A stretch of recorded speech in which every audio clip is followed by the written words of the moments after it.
Draymond Green being ejected early yet again. And I guess all I have to say on that is at least it was because he was arguing with an official and not physically damaging an opponent. Like, that's the one positive to say, maybe.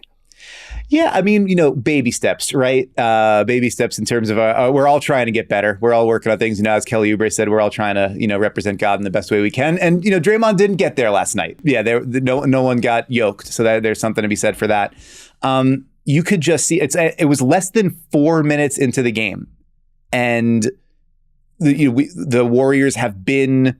They've had some blowout losses. They're now seeing the Rockets racing up behind them. This is a team that we expect so much of. They expect so much of themselves. And for them to be like, can we cling to 10th? Is just like, they're in such dire straits there. And so for this to be the way the game starts, like, it's so deflating. You could see that the clip, and I think I saw it through NBC Sports Warriors, that Twitter account, but like it's all over the place, of Steph Curry's reaction after Draymond gets run. And like, he's got his jersey over his face. He's shaking his head. He's staring at the ground. Bruce Frazier coming over, patting him on the back. Like the amount of frustration. He did maul Patty Mills the night before. Like that's part of the context of the ref joke I made. Yeah, no, fair. And I mean, and to do that to Patty Mills of all people, my goodness. But you felt the weight of all of the time Steph Curry has been like going to bat for Draymond, and all of everything that everybody has said. They go to the mattresses for him because they know he's worth it. They go the extra mile for him because they know he's worth it.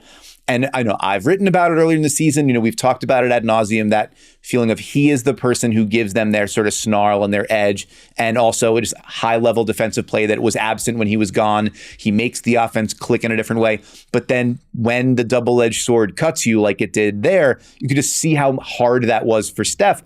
And then after the game, he's asked what he can say about it, what his reaction was, what the frustration was. And it was just, all I'll say is we need him. He knows that. We all know that. So whatever it takes to keep him on the floor and be available, that's what's got to happen. You don't want to have self-inflicted wounds.